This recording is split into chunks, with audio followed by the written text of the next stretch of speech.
evening, everybody. How you doing? My voice is going, sorry. You know, I volunteer for the Coast Guard Auxiliary, and I've been with them for about 10 or 15 years. And it's amazing how you start. I started helping the Coast Guard Auxiliary out of a flotilla, and 15 years later, I'm holding 4 different positions, and it takes up 90% of my time. I can't believe how much time I spend with the Coast Guard Auxiliary, which, you know, turns me to think about how much time this board puts in with Splash. And I'll be honest with you, I never realized how much they did until I've actually seen them out there and doing the work and cleaning up what's going on. You know, I myself would like to give the board a big hand and say thank you very much and tremendous job. And our members, you know, when you hear the number of tires and debris and wood and pounds of weight, it's just phenomenal. I'm a big boater. I've been boating for all my life, and to come up and down the canals and see how clean they are now with the amount of people that are out there working and going up and down. I live on the water, and all of a sudden you see a boat coming down the canal with a net and cleaning up. You're like, makes you feel guilty. Make sure anybody in my yard don't throw anything in the water I throw you in, you know. But, you know, my special thanks to everybody for all the work you've been doing. I've been a supporter of Splash since I came in. I'm with you when you had your film opening. I'm there when your boats go out at the beginning of the year down at Seabreeze Park. I'm there when the boat sinks. The boat sank in Woodcliff Canal last year, and I argued and said, why is this boat still in the water watching gasoline come up all night?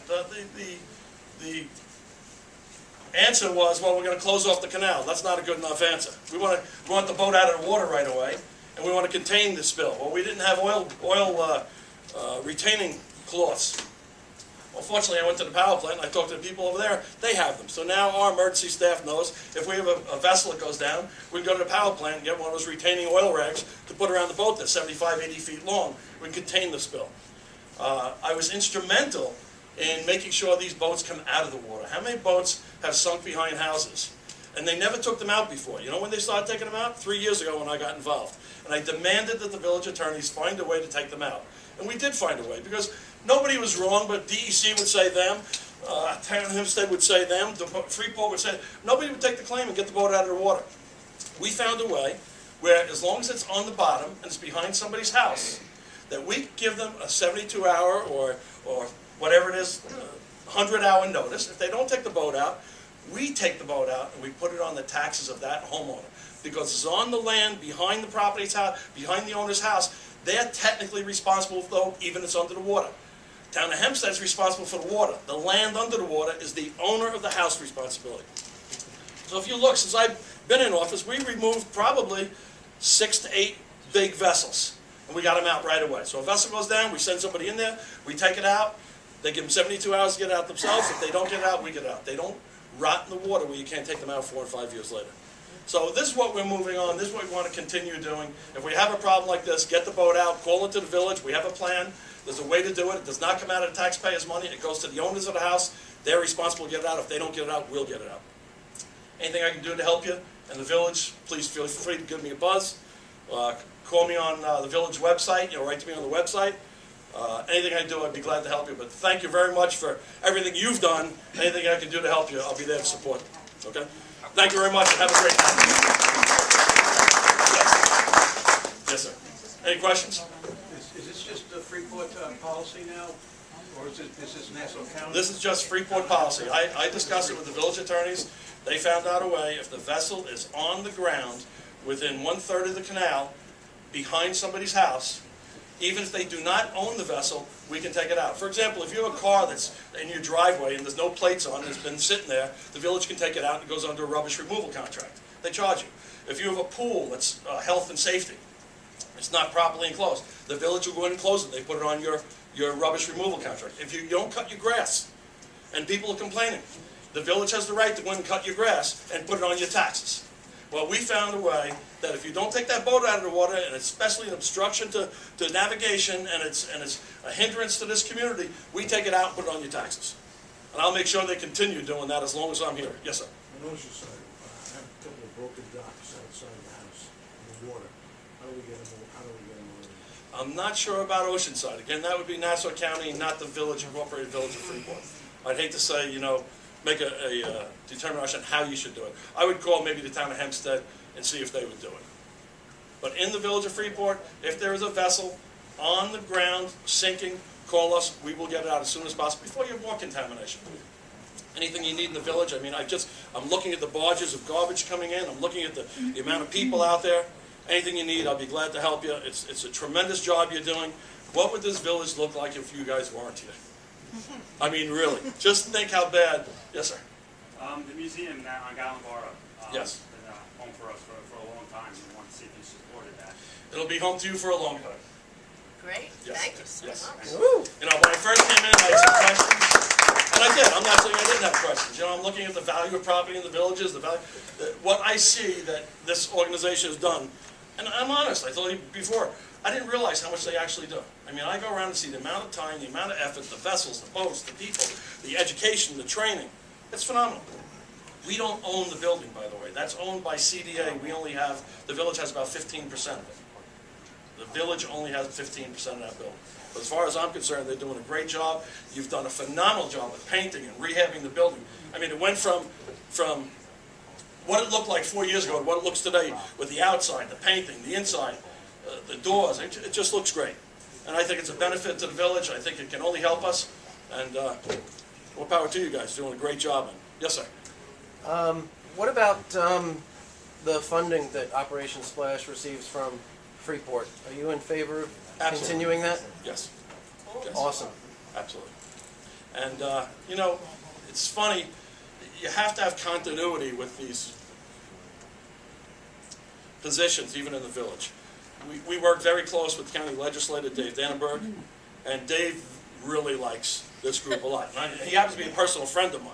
So it helps a little bit when I go to Dave, hey, listen, like I said to the fire department, I need money for the fire department. He pulled me $50,000 in 6 months. We go to Chuck Schumer's office. There's another friend of Dave Dannenberg's office. You know, his assistant worked there. He's come back and made some offers about money in different places. So, you know, keep everybody on the same side. Don't burn any bridges.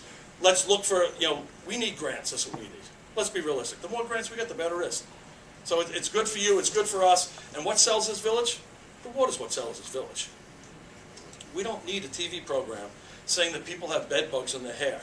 We don't need a TV program that turns around and says they're selling 14-year-old people in the females in the bodegas. I had a guy call me up a couple weeks ago and said, Mr. Kennedy, I'm a doctor in the village. I'm going to open an office in Merrick because the people who are watching your TV channel don't want to come to Freeport anymore. We don't want that. I want to show Splash on the TV. I want to show the volunteer fire department on the TV. I want to show the police department. I want to show the waterways. I want to show the resident houses. Let's show the good stuff. We don't need to show the negative stuff. Let's get more people to see Splash. Let's make contributions. That should be on TV. Please make a donation to Splash. Look at what they're doing for our community. We don't need to show bad, dirty laundry out there. So this is what I would say in the future that we should do.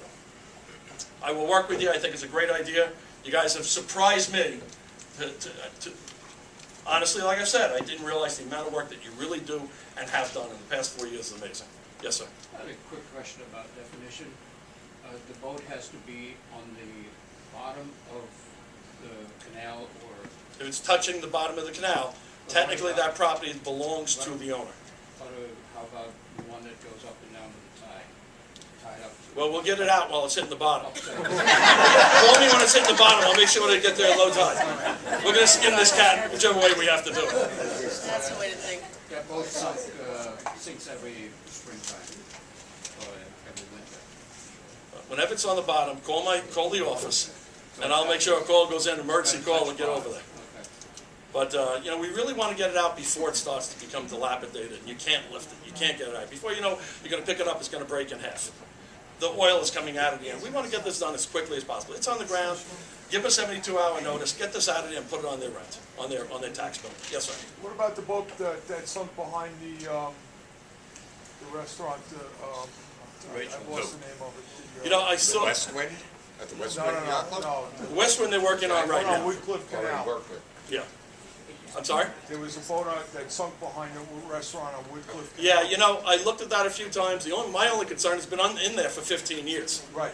If you go to lift that up, you're going to have a problem. So, you know, maybe over this summer we'll sit down and try to figure out a way to do it. But it's not going to be an easy thing to lift that out. It's the boat that was behind Rachel's. Yes. Some mass sticking up, I saw that. Yeah. Yeah.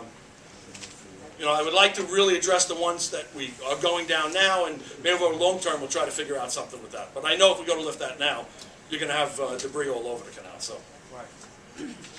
Anybody else have any questions, or, yes?